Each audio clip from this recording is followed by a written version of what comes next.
Bleach Rebirth of Souls is coming out very soon, and fans are waiting in anticipation for what could be one of the best Bleach games of all time, if not one of the best anime games of all time. But before we are lost to the hype and start to apply crazy expectations to this game, it's important to remember that every game has its purpose, and the main one is to have fun. There's been plenty of times when the community has gone overboard with excitement and are left crashing and burning when the game doesn't live up to their expectations. This video is not to dunk on any game or community, but rather be a reminder of not to let the past repeat itself. Now, we are all very excited, but why are we this hype over Rebirth of Souls? Rebirth of Souls is coming out with a lot of excitement around it, as it's the first Bleach game we get in over a decade, and with the recent success of the 1000-year Blood War arc, fans are excited to see their favorite characters return to the spotlight. The game is also trying out many unique features that make it stand out within the genre, where most IPs are relegated to the standard arena fighter style that we know today.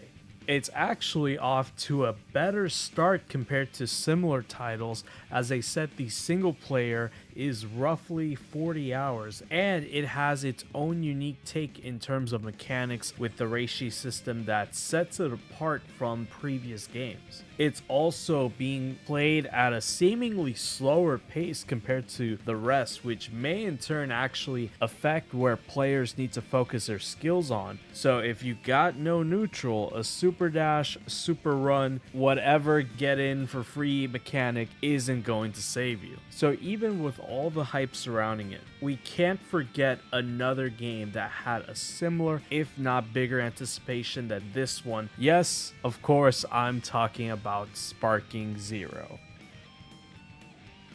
Y'all remember Sparking Zero? Of course y'all do. It was the biggest game release of last year, marking the return of one of the most beloved series of all time, Budokai Tenkaichi. And by all means, Sparking Zero is a success, being the biggest selling Dragon Ball and anime game of all time, having a peak of 120,000 players on Steam alone, selling 5 million copies. However, even with all the success it has, it doesn't tell the full story of where the game is at. Sparking Zero has left many fans feeling disappointed, as everyone felt it would be a bigger game than what it was. Many thought it would be the best of both worlds, combining both casuals as well as competitive players into one game. There was even plenty suggesting on Twitter that this could be a main title at EVO. I don't know why. So you could feel its hype even before its launch, where I believe the main problem happened. Everyone expected the game to be bigger than what it was, and what it is a very fun but mindless anime game that lets you pick your favorite characters from the Dragon Ball universe. Many wanted this game to have the same level of competition as its contemporary Dragon Ball FighterZ, which at the time was the biggest anime game, having a long competitive cycle that had many pro players reach the top of the mountain and many casuals being introduced to the world of fighting games. These expectations were instead met with Android and Dr. Wheelo brain rot that quickly shut down any comparisons the two might have had. Now, there are many reasons as to why Sparking Zero didn't meet expectations,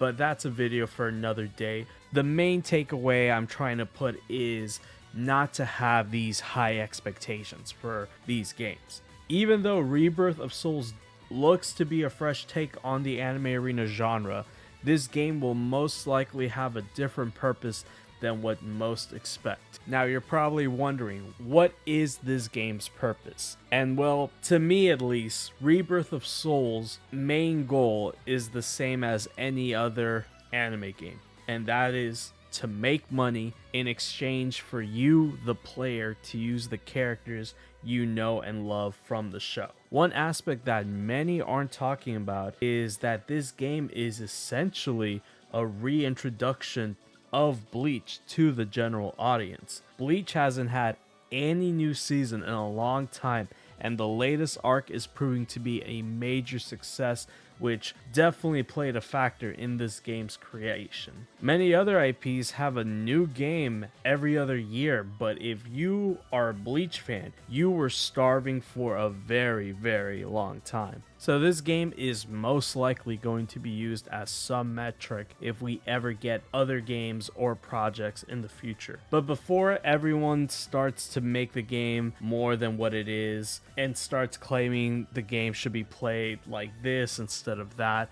remember that it might not be the goal for this game's future. And one of the futures many are talking about is its competitive future. Now, in regards to those that might think this game can be competitive and be played at big events, is it possible? As someone who has covered fighting games for a long time and has been a part of the community, I can safely say that it can.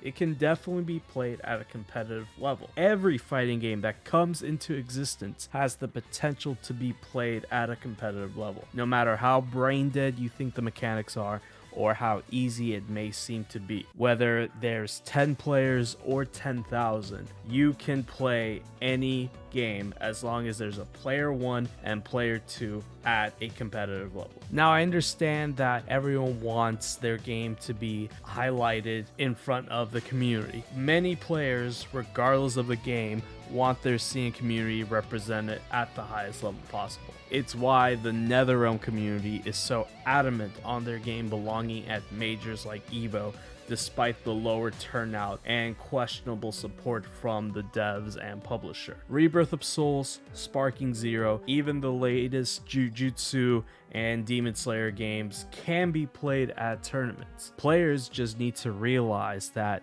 they shouldn't rely on majors to keep their games alive, but rather their own community that are formed from playing these games. If you want to compete in this game, find others who want to do the same. And if there's no world tour, no majors, and your game is only relegated to side tournaments, you yourself can organize tournaments for the games that you love.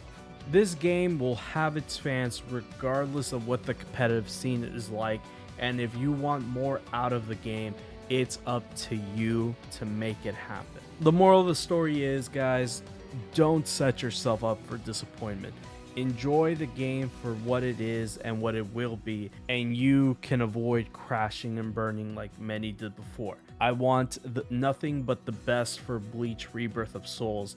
I'm very excited for this game, and everything they've shown has only increased that excitement. This is one of the franchises that I've loved for a long time, have been a big fan since I was a kid, and I can't wait to play a brand new Bleach game in the current year. If you enjoyed this video or have a different take, be sure to leave a comment, as I'll be happy to read it and see what y'all think.